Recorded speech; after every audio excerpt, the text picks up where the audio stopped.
Our conversation with David Janusek and with Molly Sarver, brought to you by Marcus and Mack, a law firm representing injured people. Evidently, we're going to wait for Molly to join us in progress. Dave, you're on stage now. Good morning. David? Uh-oh. Where did David go? Hello, Todd. There he is. Technical difficulties here. There we go. Now we're all cleared up. In other words, you dropped the phone. I put you on mute accidentally. And believe me, it was not personal. Yeah, I bet you. We'll wait for Molly to join us in progress here, David. But this is, it's been a while. It's been a process going through to determine the fate of the Murphy Building lot in Blairsville, and we've talked about it in the past. But there's another opportunity, and really a final opportunity for folks to register their thoughts about it coming up on Wednesday.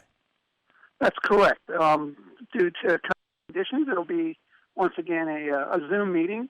It'll be 6 o'clock on Wednesday night. Those links can be found on the Facebook page and on the county website. But it'll be the final.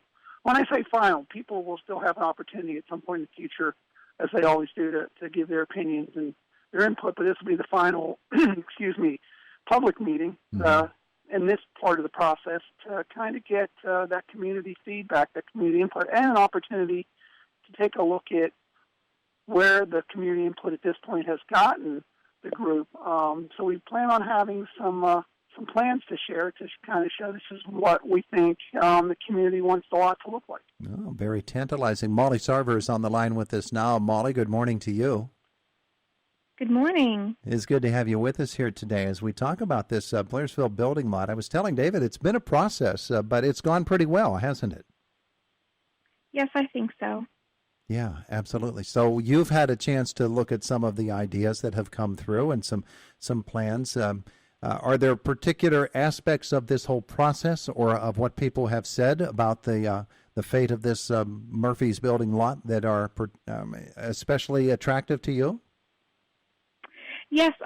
So, taking the community feedback, a lot of people are wanting it to be a green space. They're wanting a place that can be someplace they can stop after visiting a store to sit and eat, some snacks, or, just to rest, or people watch, participate in some light recreation. And a lot of the designs and suggestions when it comes to the aesthetics of the lot also open up opportunities for additional uses like potentially stormwater mitigation or introducing native species or pollinators or just plants and trees that could provide some shading and, just really beautify the downtown.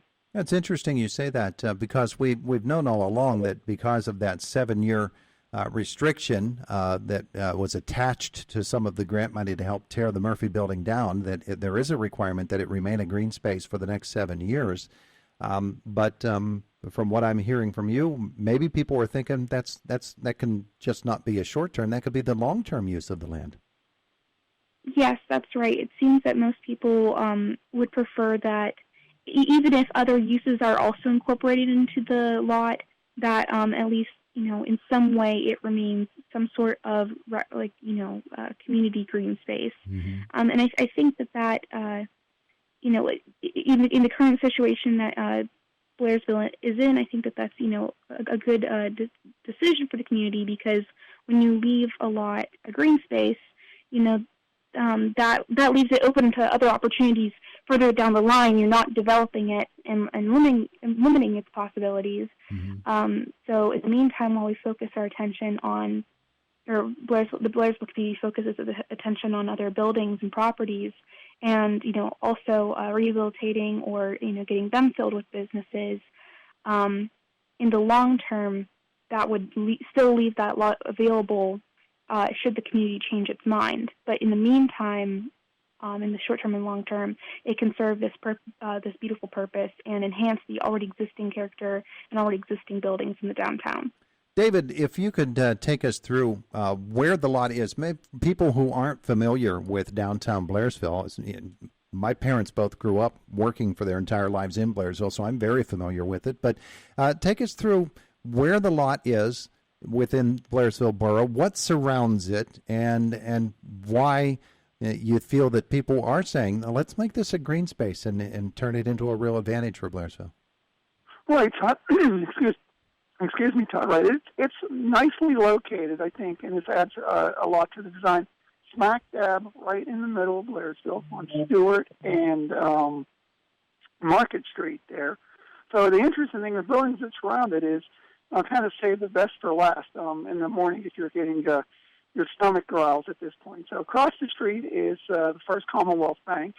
Cat a corner is the Market Street resale shop, and exactly abutting right up against that where the old Murphy building once stood is Market Street Pastry. And I believe everybody, the moment for the oohs and the ahs to get caught up. So it's right there, like I said, smack dab in the middle, right adjacent to Blairsville's Market Street Pastries. And in that location, I think Molly makes a good point. But it's kind of a beautiful, it would be a very nice green space in the middle of town. But we heard from people that they want to see it functional also. They want to see a place where, they can take or buy a sandwich, one of the nearby restaurants, or grab a pastry at Market Street Pastry and sit, in the middle of a town trying to enjoy what they bought. And we think that'll not only, be an advantage to those that are looking for that space, but also naturally it'll bring more foot traffic when it's not just going to have to be a grab and go. I know,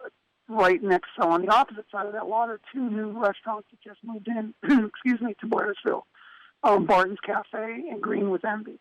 Wonderful sandwiches, wonderful takeout, but it's the option of eating in your car, or eat inside their restaurant, or on a day not like today, but in the summer or spring when you've got a beautiful, surroundings, you can take that outside and sit a while. So, in the design, that has been, we've heard that from the community, tables, access to a place where that can happen. So to answer your question, it's right smack dab, centrally located downtown Blairsville Market and Stewart there, right next to, surrounded by Market Street Pastry, Barton's Cafe, and Green with Envy Bistro.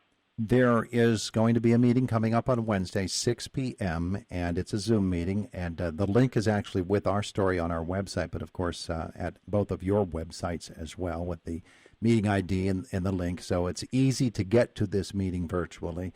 Molly, when we think about the revitalization of Blairsville and the development efforts there have been some tremendous efforts in the last 10 or 15 years in Blairsville.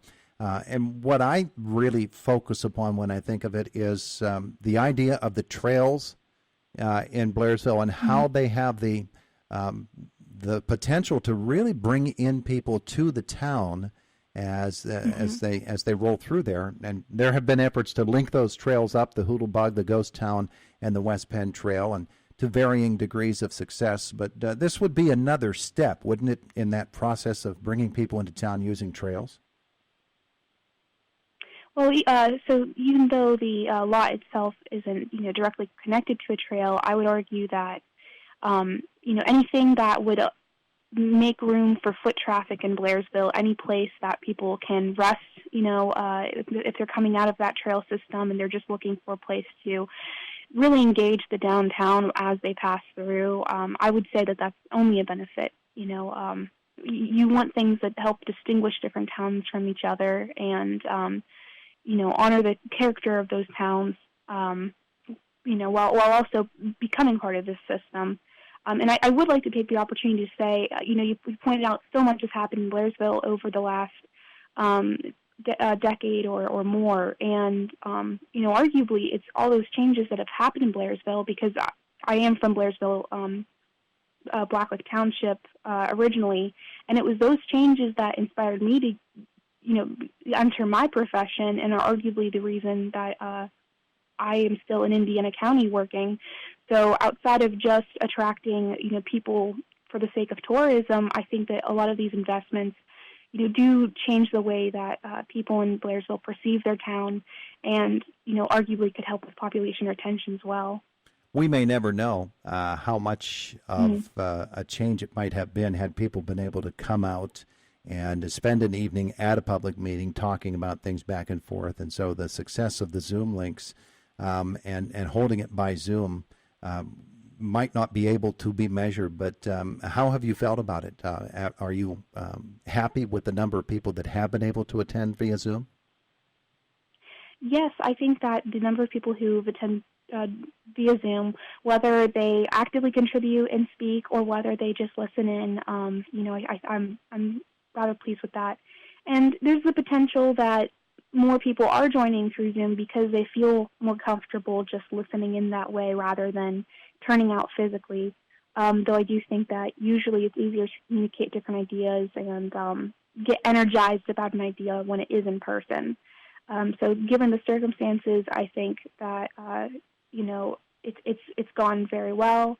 But, I hope that for future efforts, we will be able to engage the community in a more physical format, if not necessarily with this project, perhaps throughout the development of the lot itself. That's something the Blairsville community could do. And no truth to the rumor that we're going to name it Janusek Park in Blairsville, right? Too many letters. No, I haven't heard that. Molly puts her foot down on that, Dave. Yeah, too many letters. Way too many letters. Too many letters on that. They're trying to keep costs down for signage. But I do want to add that that with Blairsville, that we're also seeing an upsurge, and here's kind of the shameless plug for Blairsville. That we've just seen, Summit Church open up a campus very close, 2 doors down from the lot. We've seen NBI buy the Wyotech property. It was the old trade school. So, I hope that that this lot will be poised and ready when we start to see the influx of, the congregants that are using the church or the students that are not only using the trade school but moving into the area. And so there's a lot of things I think that are falling into place, and it's nice to see that the Murphy's lot is one of those. And as Molly said, to have people come out and voice their opinion or send their opinion via the survey really made, I think, the process much easier and made it much more worth it to see that it wasn't an echo chamber of developers and town leaders saying, hey, here's what we want. So I'm very happy to see and like to thank everyone that has kind of come along this journey. And we're not at the end yet, so stay tuned. We'd love to see more people get involved, whether it be groups. We talked about at the last meeting, getting the Eagle Scouts involved, getting, we'd like to see the high school get youth more involved, kind of move us forward beyond this point. The meeting is coming up on Wednesday. It's via Zoom. You can link it at a number of different sites, including our website. Molly Sarver, David Janusek, thanks so much for visiting with us today. Thank you for having us. Thanks for having us, Todd, once again. Have a great day. It's the voice of Indiana County, WCCS 10.